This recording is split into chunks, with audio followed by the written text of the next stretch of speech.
வணக்கம் நண்பர்களே. நம்ம டிஸ்க்ளைமர் எடுத்துக்கிறோம். நம்ம செபி ரிஜிஸ்டர் அட்வைசரோ ஆர்ஐஓ கிடையாது. நம்ம இங்க பேசக்கூடியது எல்லாமே தகவலா மாத்திரமே பார்க்கப்பட வேண்டும். இது யாருக்கும் முதலீடு சம்பந்தமாகவோ, பங்குகளை வாங்கவோ, விற்கவோ நம்ம எந்த ஆலோசனையும் கொடுக்கப்படல. எல்லா தொழிலும் ரிஸ்க் இருக்கும். ரிஸ்க் புரிஞ்சுட்டு எச்சரிக்கையோட தொழில் செய்யும்போது எல்லாமே நல்லா இருக்கும். நம்மள ஆதரிக்கிற அனைத்து நல்ல உள்ளங்களுக்கும் நன்றி. வளமுடன் வாழ்க. வணக்கம் நண்பர்களே. 2025-26க்கான Q2 ரிசல்ட் அனௌன்ஸ் பண்ணியிருக்கிறாங்க. அந்த வரிசையில இப்ப நம்ம பார்க்கக்கூடியது ஆதார் ஹவுசிங் ஃபைனான்ஸ். சப்சிக்வெண்ட் குவார்ட்டருக்கும் சரி 2025-26க்கு என்ன வாய்ப்பு இருக்குங்கிறதுக்கான ஒரு தேடுதல் முயற்சி. இவங்களுடைய அனாலிசிஸ் போகிறதுக்கு முன்னாடி இவங்களுடைய பெர்ஃபார்மன்ஸ் சம்மரி எப்படி இருக்குன்னு பார்க்கலாம். இவங்களுடைய பிஸ்னஸ் பெர்ஃபார்மன்ஸஸ் அண்ட் க்ரோத்தோட ஆஸ்பெக்டில் பார்க்கும்போது இவங்களுக்கு கிட்டத்தட்ட 21% வந்து இயர் ஆன் இயர் இன்க்ரீஸ் ஆகிருக்கு. எது AUM வந்து இன்க்ரீஸ் ஆகிருக்கு. ஸோ இப்போ கிட்டத்தட்ட அது பார்த்தோம்னா 27,500 கோடி ரூபா கிட்டக்க செப்டம்பர் 30 இவங்களோட AUM வந்து இருக்கு அப்படிங்கிறது மேனேஜ் பண்ணுறாங்கங்கிறது புரியுது. தென் டிஸ்பர்ஸ்மெண்ட் அண்ட் டிஸ்ட்ரிபியூஷன்ஸ் எக்ஸ்பேன்ஷன்ஸில் ஹாஃப் வெளியில் பார்க்கும்போது, அது இப்போ நமக்கு 2 குவார்ட்டர் வந்துருச்சு. ஹாஃப் வெளியில் பார்க்கும்போது இயர் ஆன் இயர் கம்பேரிசனில் வந்து 16% இன்க்ரீஸ் ஆகிருக்கு. அதே மாதிரி 4,089 கோடி ரூபா இந்த வருஷம் அவங்க ரீச் பண்ணியிருக்கிறாங்க இந்த ஹாஃப் வெளியில். அதுக்கப்புறம் இது வந்து எக்ஸ்பேண்ட் ஆகுது. இது அது மாத்திரம் இல்லை, இது எக்ஸ்பேண்டும் ஆகுதுங்கிறதையும் நம்ம கன்சிஸ்டண்ட்டாக எக்ஸ்பேண்ட் ஆகுதுங்கிறதையும் நம்ம பார்க்குறோம். ஸோ இப்போ இந்த குவார்ட்டருக்குன்னு பார்த்தோம்னா 20 நியூ பிரான்ச்சஸ் வந்து இன்க்ரீஸ் பண்ணியிருக்கிறாங்க. டோட்டலாக இவங்களுக்கு 611 பிரான்ச்சஸ் வந்து 22 ஸ்டேட்டில் இருக்குது அப்படிங்கிறத கவனத்தில் எடுத்துக்கிறோம். 22 ஸ்டேட்டு, 549 டிஸ்ட்ரிக்ஸ். ஸோ இப்போ ஆல்மோஸ்ட் வந்து அவங்க நல்லா பரவி இருக்கிறாங்க அப்படிங்கிறத நம்ம இங்கேருந்து பார்க்க முடியுது. அசட் குவாலிட்டியில் பார்க்கும்போது NPA வந்து லெஸ் தென் 3 இருக்குது, 1.42 இருக்குது. ஸோ இப்போ இது வந்து ஒரு நல்ல எஃபிஷியன்சியாகவும், கலெக்ஷன் எஃபிஷியன்சி உங்களுக்கு வந்து 99% இருக்குது. ஸோ இப்போ அதுவும் நல்லா இருக்குது. இது வந்து இந்த செகண்ட் குவார்ட்டருக்கு தான் வந்து பார்த்தோம்னா ஒரு 20 பாயிண்ட் வந்து இயர் ஆன் இயர் கம்மியாக இருக்குது கலெக்ஷன் எஃபிஷியன்சி அப்படிங்கிறத இந்த இடத்துல கவனத்தில் எடுத்துக்கிறோம். இவங்களுக்கு ப்ராடக்ட் போர்ட்ஃபோலியோ அண்ட் கஸ்டமர் செக்மெண்ட்னு யாருன்னு பார்க்குறோம்னா, ப்ராடக்ட் போர்ட்ஃபோலியோ பார்த்தோம் அப்படின்னு சொன்னோம்னாக்க ஹவுசிங் லோன், செக்யூர்ட் லோன் தான் 73% வந்து fully retail and secured loan தான் அவங்களுக்கு ஃபுல்லாக இருக்குது. அதில் வந்து பார்த்தோம் அப்படின்னு சொன்னோம்னாக்க ப்ராப்பர்ட்டி அகெயின்ஸ்ட் லோன் வந்து 27% ஆகும். Individual constitutions, salaried and individual கான்ஸ்டியூஷன்ஸில் வந்து 55% ஆஃப் த புக்கும் வந்து இவங்க கொடுத்துருக்குறாங்க. ஸோ இப்போ இது வந்து இவங்க டார்கெட் பண்ணியிருக்கிறாங்க. இது கம்பெனி வந்து நல்லா பெர்ஃபார்ம் இப்போ வரைக்கும் நல்லா பெர்ஃபார்ம் பண்ணிட்டு இருக்கிற மாதிரி தான் ரிப்போர்ட் இருக்குது. சப்சிக்வெண்ட்டாக ஏன்னா ஃபினான்ஸ் கம்பெனிங்கும் போது நமக்கு ஏற்றம் இறக்கும் திடீர்னு நடக்கும். அப்படிங்கும்போது கொஞ்சம் ஜாக்கிரதையாக தான் இருக்கணும். ஸோ இப்போ இந்த சூழலில் இவங்களுடைய அனாலிசிஸ் நம்ம பார்ப்போம். ட்ரெண்ட்லைனை பொறுத்த வரைக்கும் இவங்களுக்கு மிட்ரேஞ்ச் பெர்ஃபார்மருங்கிற கிளாசிஃபிகேஷன்ஸ்க்கு வருது. Medium financial strength, mid valuation, டெக்னிக்கலாக மொமெண்டம் நியூட்ரலில் இருக்குது. அனாலிசிஸ் டு ப்ரைஸ் டார்கெட்டாக 604ன்னு டார்கெட்டை அப்சைட் பண்ணியிருக்கிறாங்க. நம்ம இந்த வீடியோ ரெக்கார்ட் பண்ணக்கூடிய தருணத்தில் 484ங்கிற லெவலில் ட்ரேட் க்ளோஸ் ஆகிருக்கு. இவங்களுடைய பிஇ செக் பண்ணும்போது, பிஇ ஜோன் பார்க்கும்போது இன்னமும் வந்து பை ஜோன் தான் இண்டிகேட் ஆகிக்கிட்டு இருக்கு.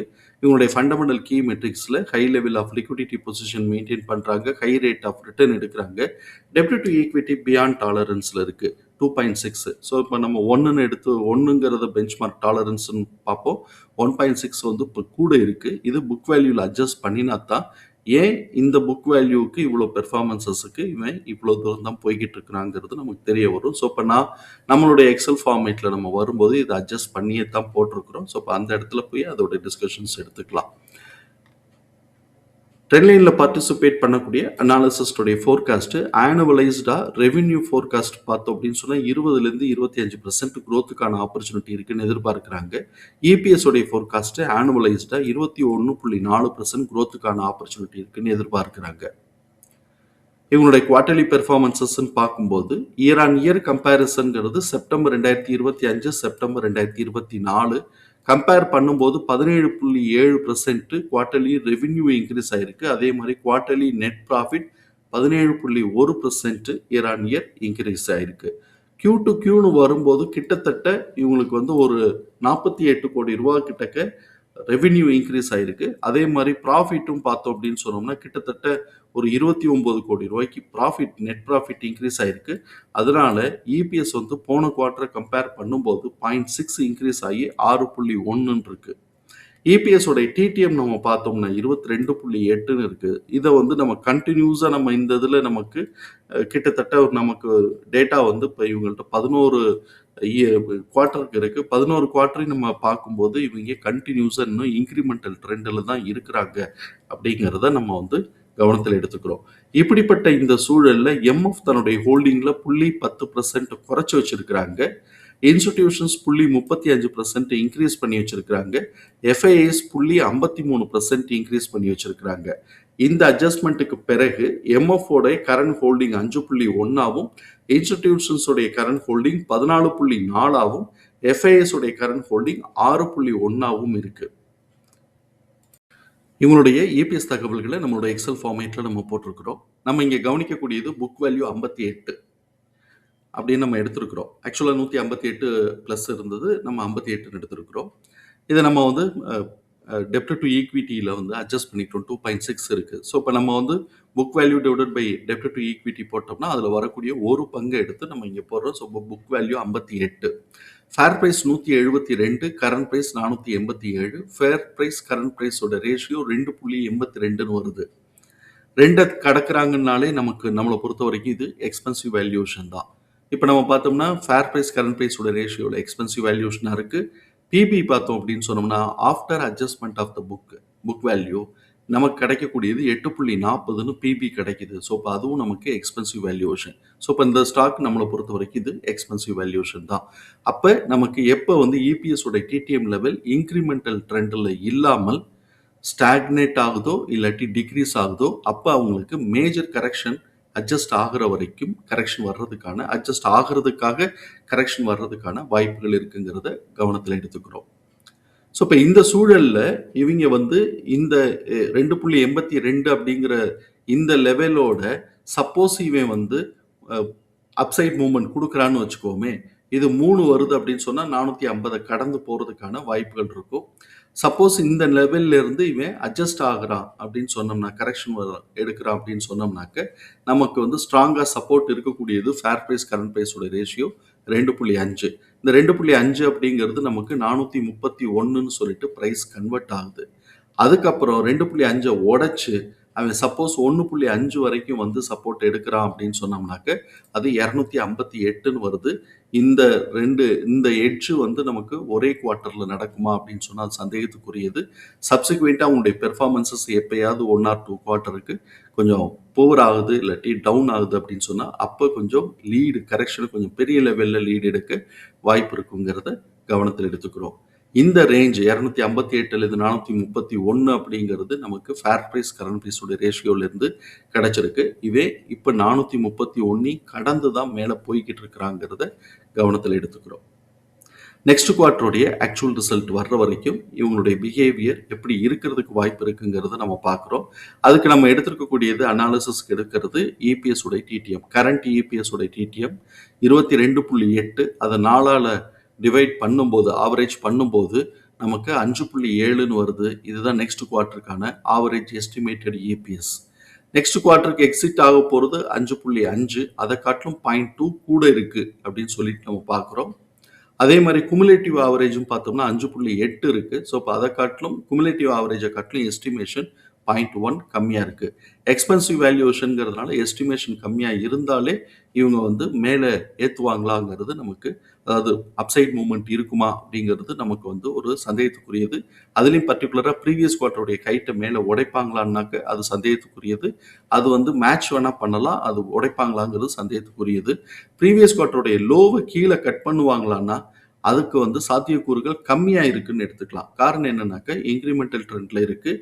இண்டிவிஜுவலாக இவங்களுடைய குமுலேட்டிவ் ஆவரேஜ் பார்த்தோம் அப்படின்னு சொன்னால் ஹையாக இருக்குது எஸ்டிமேஷனை காட்டிலும். அதனால ப்ரீவியஸ் குவார்ட்டருடைய லோவை கீழே கட் பண்ணுவாங்களான்னா அது சந்தேகத்துக்குரியதாக நமக்கு மாறுது. ஸோ இப்போ இவன் வந்து அந்த ரேஞ்ச் பவுண்டுக்குள்ளேயே இருக்கிறதுக்கான வாய்ப்புகள் இருக்கும் அப்படிங்கிறது தான் நமக்கு இந்த இடத்துலேருந்து நம்மளால் இன்டர்பிரேட் பண்ணக்கூடியதாக இருக்குது. நார்மல் ட்ரேடிங் பிஹேவியரில் என்னுடைய ப்ரைஸ் ரேஞ்சுங்கிறது 245லேருந்து 344, மிட் பாயிண்ட் 287. இப்போ இவன் இதெல்லாம் கடந்து ஒரு 140 ரூபா மேலே கடந்து தான் போயிட்டு இருக்கிறான். கரெக்ஷன் வந்துச்சு அப்படின்னு சொன்னாக்க அட்லீஸ்ட் வந்து இது வந்து 344 சப்போர்ட் எடுக்கலாம். அப்படி அதை உடைச்சு வந்தாங்கன்னா 287ங்கிறது அடுத்த ஸ்ட்ராங் சப்போர்ட்டாக இருக்குங்கிறத கவனத்தில் எடுத்துக்கிறோம். நமக்கு எக்ஸ்போனன்ஷியல் ஃபார்முலால கிடைச்சிருக்கக்கூடிய பிரைஸ் ரேஞ்சஸை நம்ம சார்ட்ல மார்க் பண்ணியிருக்கிறோம். நம்ம இங்க மார்க் பண்ணியிருக்கிறது பிபியோட டாப்ல இருந்து R2, R3யோட மிட் பாயிண்ட் வரைக்கும் மார்க் பண்ணியிருக்கிறோம்.